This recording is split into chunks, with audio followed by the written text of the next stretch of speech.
Segel itu bisa beli bebas, siapapun bisa beli. Cuma beda di hologram aja.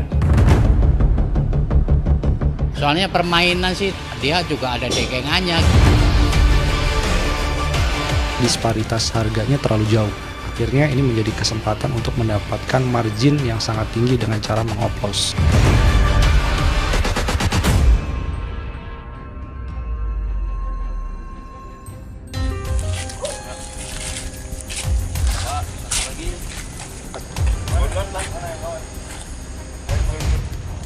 Direktorat Tindak Pidana Tertentu Bareskrim Mabes Polri menggerebek gudang pengisian tabung gas LPG bersubsidi yang disuntik secara ilegal di Desa Sempora, Kecamatan Cisauk, Serpong, Tangerang Selatan, Banten.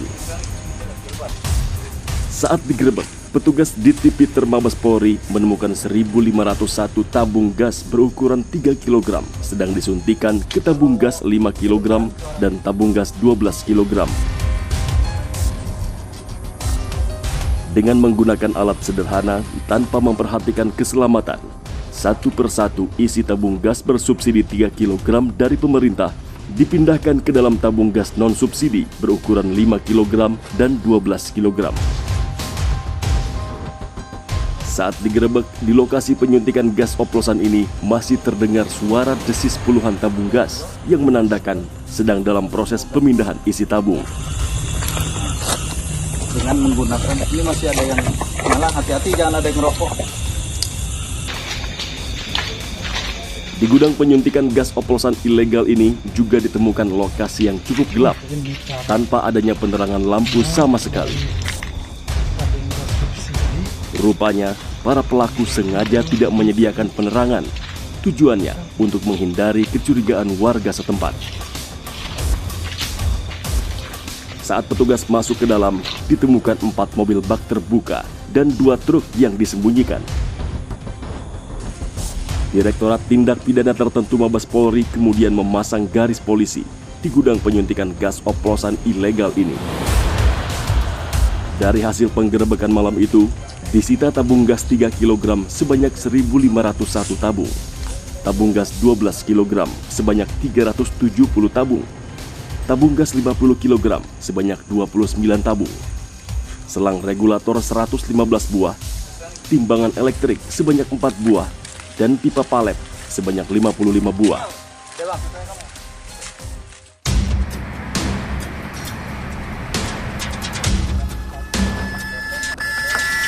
Tim Penelusur TV One sempat mendatangi gudang penyuntikan gas oplosan ini untuk mengetahui secara detail seperti apa praktek curang ini berlangsung. Kronologisnya gimana, Bang? Ini lagi dibenerin dulu. Hah? Apaan ini dibenerin, Bang? Ntar aja. Hah? Ntar dulu, Bang. Enggak, ini tabung gas, Bang. Tabung gas. Kenapa, Bang? Subsidi pemerintah dialihin ke ntar aja lah, Bang. Hah? Pimpinan aja. Enggak, tapi barang mau dibawa kemana? Namun saat tiba di gudang, barang bukti tabung gas sudah siap untuk dipindahkan. Di sini takut hilang. Oh, ada berapa banyak, Bang? Kurang lebih 1.900. Bang, ini pelakunya siapa, Bang? Masih kita lakukan. Tapi ini waktu ditindak tadi malam ya? Waktu ditindak tadi malam ada berapa orang? Banyak pada. Udah, Bang. Biar aja di kantor. Hah? Kantor aja. Bukan, enggak maksudnya. Ini sekarang ini mau dibawa. Mau dibawa, mau kita amankan. Itu kan udah jadi barang bukti semua. Nah, kita amankan, kita koordinasi sama Pertamina, kita taruh di gudang SPBE. Kita taruh gudang SPBE. Iya. Berarti udah disita sama kepolisian ya? Udah. Nah, pelakunya udah? Udah. Pelakunya udah. Cuman nanti aja lah, biar pimpinan menjelasin. Nah, ini udah berapa lama, Bang, operasi? Baru kemarin, malam. Enggak, ini baru beroperasi udah berapa lama? Oh, ini kurang jauh. Abang yang ini bukan abang yang nangkap bukan?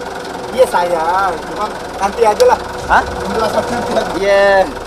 Sayangnya, tidak ada keterangan lengkap dari petugas mengenai sindikat penyuntik gas oplosan yang digerebek malam itu. Penyuntikan gas oplosan yang dibongkar polisi di Tangerang Selatan, Banten bukan cuma kali ini saja terjadi. Sejumlah kasus yang sama di Jakarta, Bogor, Depok, Tangerang, dan Bekasi diungkap kepolisian. Kenaikan harga tabung gas 12 kg dari Rp13.500 per kilogram menjadi Rp15.500 per kilogram membuat para pelaku semakin berani melakukan aksinya. Pelaku melakukan pemindahan melalui penyuntikan.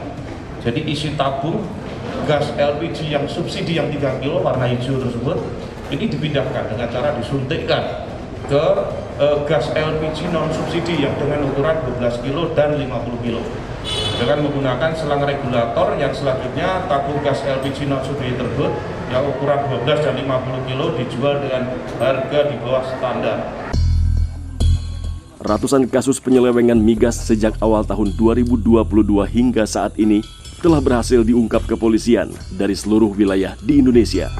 Polri selama tahun 22 ini kami sudah mengungkap juga, sebelum-sebelumnya sudah mengungkap ada 120 kasus ini masalah migas ini dengan tersangka 175 orang. Ini secara keseluruhan di seluruh Indonesia, ini dibantu oleh dari satuan-satuan kewilayahan. Ini sebagai tindak lanjut bagaimana kami mengawal monitoring agar subsidi pemerintah baik dalam bentuk gas LPG 3 kilo maupun solar ini betul-betul tepat sasaran. Lantas, seperti apa proses penyuntikan gas oplosan ini? Dulu saya pernah kerja juga di pemain-pemain gitu, kita dibayar sehari 100.000, bisa untuk jadi 50 tabung.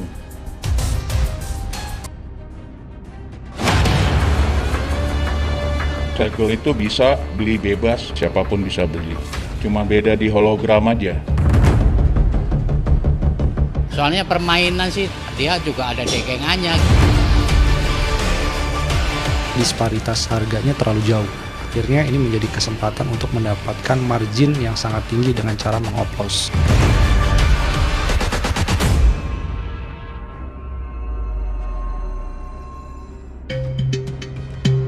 Praktik curang suntik gas subsidi 3 kilo ke tabung gas non-subsidi ukuran 12 kilo ternyata masif terjadi.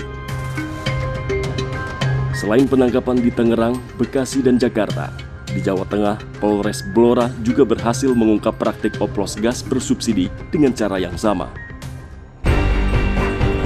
Dalam pengungkapan kali ini, 3 orang ditangkap dan ditetapkan sebagai tersangka. Mereka terbukti melakukan praktik penyuntikan gas oplosan di sebuah rumah yang berada di Dukuh Kedung Ringin, Desa Ngeliron, Kabupaten Blora, Jawa Tengah. Berdasarkan keterangan polisi, praktik suntik gas oplosan baru dilakukan tersangka selama 2 minggu. Menurut petugas penyidak, para pelaku mendapat keuntungan Rp60.000 per tabung gas 12 kg. Penangkapan tersebut masih sementara berlangsung pemindahan dari tabung subsidi 3 kilo ke non subsidi yang 12 kilo. Dihitung sejumlah 394 tabung gas LPG, kemudian beberapa 8 alat regulator, ada 6 cincin, kemudian ada lem juga, ada tang, ada handphone yang diamankan dari ketiga tersangka dengan inisial yang pertama adalah RT, yang kedua adalah DS, dan yang ketiga adalah GD. Meski praktik pengoplosan telah diungkap oleh pihak kepolisian, namun para pelaku praktik pengoplosan gas seolah tidak pernah jera.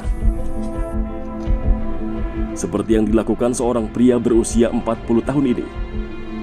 Sebut saja Bagong. Dia sudah menggeluti profesi sebagai penyalur gas sejak 20 tahun lalu. Sedangkan penyuntikan gas oplosan dilakukannya baru 3 tahun, berbekal pengalaman bekerja di penyuntikan gas sebelumnya.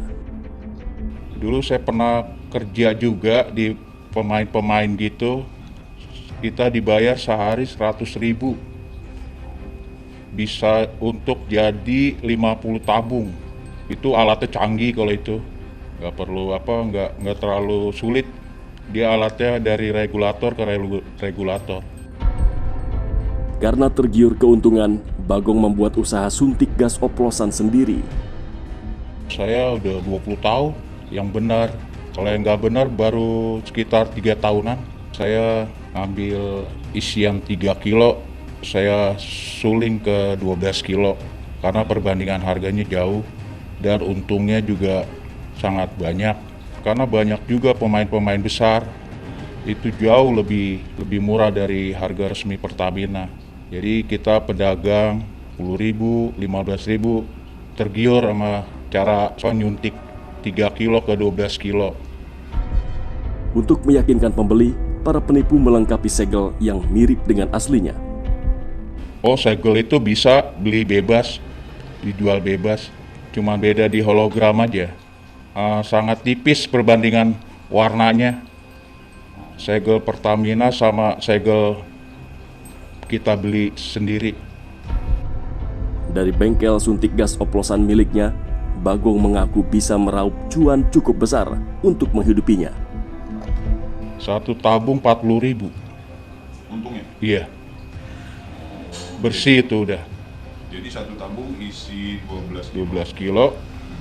Kita jual itu di bawah harga Pertamina itu 40.000, kita di bawah harga Pertamina. Kalau kita ngikutin harga Pertamina bisa nyampe 70.000 satu tabung. Kalau sebulan bisa dapat 800. Itu bersih. Itu normal? Iya, normal. Nah, kalau nggak normal? Kalau nggak normal bisa 5 juta sebulan bersih. 5 juta sebulan bersih? Iya, sampai 8 juta bisa, tergantung penjualan. Menghindari kecurigaan orang, Bagong menjalankan aksi suntik gas oplosan pada malam hari. Nah itu dioplosin biasanya kalau ngoplos tuh pagi, siang, sore apa malam? Saya kalau ngoplos malam. Malam. Iya. Malam. Jadi, kenapa malam? Karena malam itu satu angin nggak terlalu banyak karena dia baunya kan pengaruh juga. Oh ada baunya? Iya, Tajam gitu kecil? tajam baunya. Oh, itu biasa ngerjain di bengkel? Iya, di gudang. Di gudang. Berapa orang biasanya kalau ngerjain? Kita ngerjain 3-4 orang. 3-4 orang? Iya. Dari jam berapa sampai jam berapa biasanya? Dari jam 10 sampai jam 2. Maraknya praktik pengoplosan ini tentunya membuat resah warga. Beberapa di antaranya mengaku merasa dirugikan jika ternyata tabung gas LPG yang mereka beli tidak sesuai dengan pemakaian normal.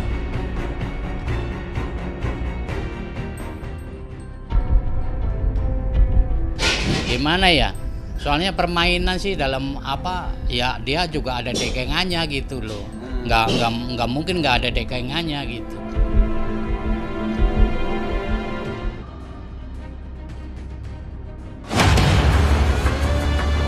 Segel itu bisa beli bebas, siapapun bisa beli. Cuma beda di hologram aja. Soalnya permainan sih dia juga ada dekengannya. Disparitas harganya terlalu jauh. Akhirnya ini menjadi kesempatan untuk mendapatkan margin yang sangat tinggi dengan cara mengoplos.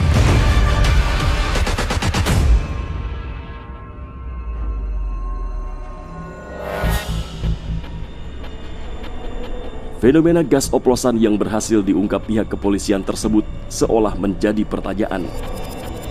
Karena meski sudah banyak kasus diungkap, namun praktik suntik gas oplosan masih terus terjadi, seolah tak pernah jera. Permainan menyuntik gas bukanlah hal baru lagi di kalangan agen atau penyalur gas. Yang paling merasakan dampak dari adanya pelaku suntik gas oplosan adalah para agen resmi dan subagen gas.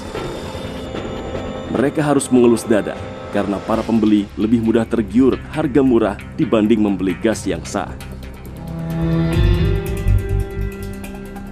Salah satu penyalur gas LPG resmi di Jakarta menceritakan suka dukanya dihantam serangan para pelaku suntik gas oplosan hingga membuatnya kehilangan langganan. Gimana ya? Soalnya permainan sih dalam apa ya, dia juga ada dekengannya gitu loh. Nggak mungkin nggak ada dekengannya gitu. Ya, cuman dirugikan karena apa? Kita disorot sama dia gitu loh. Jadi kan begitu, dia harga ya umpamanya kita ngisi toko ini, terus dia nawarin ini lebih rendah lagi, akhirnya kan dia ngambil ke dia gitu. Kita nggak ini. Jadi harga dia pasti jual Lebih rendah daripada kita gitu. Kehilangan, saya udah 4 toko kehilangan gitu gara-gara begitu. Gara gas oplosan begitu. misalnya pelakunya menjual ke bapak gitu. Iya, ada sih yang begitu, ada sih. Ada banyak. Cuman kita kan nggak mau. Ya, resikonya begitu kan. Padahal kan sebenarnya kalau untuk jadi pedagang gas ini sebenarnya ada izin resminya ya, Pak? Ada. Makanya kayak itu ya. Iya, ada kayak gitu. Itu izin resminya itu berarti terdaftar di Pertamina. Di Pertamina ada. Gimana tuh Pak cara ngurusnya, Pak? Apa ya, kita kan lewatnya kan agen gitu loh. Ini kalau kita kan subagen gitu. Nah, kita larinya ke agen gitu. Jadi yang data itu agen gitu. Seumpama yang dari agen kan kalau ada apa-apa kita tinggal tanggung jawab. Gitu. Ada garansi lagi. Iya, soalnya gara-garansi lah gitu. Soalnya ya masalah bocor gitu, dia mau ganti gitu. Yang penting jangan sampai habis gitu loh. Biarpun 1 kilo, 2 kilo masih ada gitu, dia mau. Iya, ganti baru. Soalnya itu bener-bener bocor gitu. Kenaikan harga gas non-subsidi 12 kg pada Februari lalu juga membuatnya terseok-seok mengelola usahanya. Direktur Eksekutif Center of Law and Economic Studies, Bima Yudhistira, juga menilai masalah utama yang saat ini terjadi adalah perbedaan yang cukup tinggi antara LPG 12 kg dengan LPG 3 kg. Sebenarnya ini sudah modus lama, bahkan kalau dilihat sebagian pelaku itu 2018, artinya sebelum terjadi kenaikan harga LPG non-subsidi 12 kg. Tetapi dengan kenaikan harga LPG berkali-kali selama 2021 dan 2022 awal, maka disparitas harganya terlalu jauh antara LPG subsidi dan LPG non-subsidi. Sehingga ini makin membuat pelaku ataupun oknum dari pedagang yang memanfaatkan selisih harga yang terlalu jauh, akhirnya ini menjadi kesempatan untuk mendapatkan margin yang sangat tinggi dengan cara mengoplos. Dan ini sangat merugikan masyarakat, karena masyarakat yang seharusnya menikmati LPG 3 kg justru pasokannya bisa terbatas kalau praktek ini menjamur dan ditemukan di berbagai titik penting distribusi. Gas LPG kini sudah menjadi kebutuhan pokok bagi rumah tangga. Salah satu yang paling dirasakan adalah masyarakat saat ini kan terbebani oleh berbagai kebutuhan pangan yang naik, minyak goreng naik, kemudian juga BBM jenis Pertamax juga naik, yang ditambah dengan kenaikan LPG 12 kg. Maka efeknya adalah terjadi migrasi dari mereka yang sebelumnya mengkonsumsi LPG 12 kg, ini menjadi konsumen LPG subsidi. Karena kita memiliki 115 juta masyarakat kelas menengah yang sangat rentan. Sedikit saja harga LPG naik, meskipun kenaikannya misalnya hanya Rp1.000-Rp2.000, itu akan bergeser kepada yang subsidi. Dan ini kalau dibiarkan, maka akan menjadi beban bagi APBN, beban bagi masyarakat juga yang harusnya berhak menjadi tidak mendapatkan pasokan, sementara pemerintah terus mengeluarkan uang untuk subsidi energi. Kenaikan gas LPG 12 kg jelas membuat masyarakat mau tidak mau beralih ke gas subsidi 3 kg. Sebenarnya untuk menaikkan harga, apalagi disparitasnya terlalu jauh antara yang non-subsidi dengan subsidi 3 kg, ini sebenarnya bukan opsi yang harusnya dilakukan pemerintah. Karena pertama, pemerintah harus memikirkan dampak migrasi, berarti seakan menghemat dana kompensasi, menyelamatkan keuangan dari Pertamina, tetapi sebenarnya beban baru bagi APBN, karena subsidi energinya menjadi lebih membengkak. Jadi ada konsekuensi-konsekuensi karena pemerintah belum mengambil kebijakan yang tepat. Harusnya dilakukan stabilisasi untuk LPG jenis non-subsidi dulu, atau kemudian melakukan penyesuaian LPG 3 kg ini secara tertutup proses distribusinya. Jadi harus ada verifikasi memang benar orang miskin dan juga memang benar mereka adalah pelaku usaha kecil, baru berhak mendapatkan LPG 3 kg. Jadi ini masalahnya cukup rumit karena yang harusnya dilakukan adalah pengawasan dan penambahan dana kompensasi, tapi yang dilakukan malah sebaliknya.